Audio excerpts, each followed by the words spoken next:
Ang kontraktor na puno ng pangarap. Sa isang bayan sa probinsya, may isang lalaking nagngangalang Adrian. Isa siyang masipag na trabahador na nagtatrabaho bilang kontraktor sa mga proyektong konstruksyon. Kahit na simple lamang ang kanyang buhay, taglay ni Adrian ang pangarap na makapagpatayo ng sariling kumpanya balang araw. Bilang isang kontraktor, sanay si Adrian sa hirap ng trabaho, paghuhukay ng lupa, pagpapala, paghahalo ng semento, at pag-aangat ng mabibigat na bagay sa ilalim ng tirek na araw. Sa bawat patak ng pawis niya, iniisip niya ang kanyang pamilya. Ang kanyang asawa, si Catherine, at ang dalawang anak na sina Angelo at Angela. Pinangako niya sa sarili na gagawin ang lahat upang bigyan sila ng mas magandang kinabukasan. Ngunit sa likod ng kanyang sipag, may malaking hamon na kinakaharap si Adrian. Ang kanilang kontratista, si Mr. Chua, ay isang sakam at abusadong amo. Madalas nitong bawasan ang kanilang sahod at ipagpaliban ang kanilang sahod. Bagamat galit ang mga trabahador, walang maglakas loob na magsalita dahil natatakot silang mawalan ng trabaho. Isang araw, isang malaking proyekto ang dumating sa kanila, ang pagtatayo ng isang bagong project sa kanilang bayan. Si Adrian ang itinalaga bilang team leader ng grupo ng mga manggagawa. Sa kabila ng kakulangan sa kagamitan at sahod, ginawa ni Adrian ang lahat upang maituloy ang proyekto.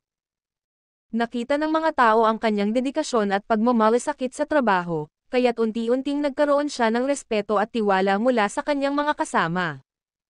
Habang nagpapatuloy ang proyekto, nakilala ni Adrian si Clara, isang bagong engineer. Si Clara ay kilala sa kanilang bayan bilang isang masigasig na tagapagtanggol ng karapatan ng mga manggagawa.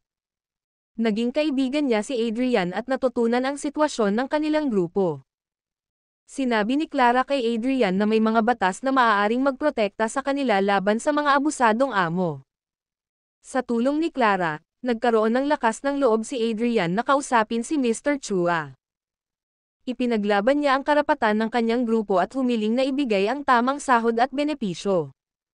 Ngunit tinanggihan siya ni Mr. Chua at nagbantang tatanggalin siya sa trabaho.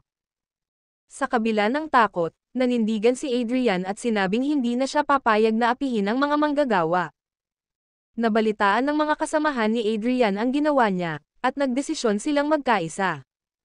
Nagprotesta sila at ipinaglaban ang kanilang karapatan. Dahil sa presyon mula sa komunidad at sa tulong ni Clara, napilitan si Mr. Chua na ibigay ang nararapat sa mga manggagawa. Matapos ang insidente, naging inspirasyon si Adrian sa kanyang mga kasamahan. Sa tulong ng bayan, natapos nila ang proyekto, at binuksan ito sa publiko. Dito ay naging mas malapit si Adrian kay Clara, at naging magkaibigan pa ang kanilang mga pamilya. Hindi nagtagal, si Adrian ay nagkaroon ng ideya. Bakit hindi siya magsimula ng sarili niyang negosyo bilang contractor? Sa tulong ng maliit na loan mula sa kooperatiba ng bayan, nagtatag siya ng maliit na construction firm. Sinama niya ang kanyang mga dating kasamahan, at unti-unti nilang nakilala ang kanyang kumpanya bilang mapagkakatiwalaan at makataong magpasahod. Sa huli, si Adrian ay hindi lamang naging isang matagumpay na negosyante, kundi isa ring simbolo ng pag-asa at pagkakaisa para sa mga manggagawang tulad niya. Ang kanilang bayan ay yumabong dahil sa mga proyektong ginawa ng kanyang kumpanya, at ang kanyang mga anak ay nagkaroon ng magandang edukasyon, isang katuparan ng kanyang pangarap. Ang pagkakaisa ng mga manggagawa ay isang malakas na sandata laban sa pang-aabuso. Ang sipag at determinasyon, kapag sinamahan ng tapang at prinsipyo, ay maaaring magdala ng tagumpay. Ang pagkakaroon ng malasakit sa kapwa ay hindi lamang nakakapagpabago ng buhay mo kundi pati ng buong komunidad.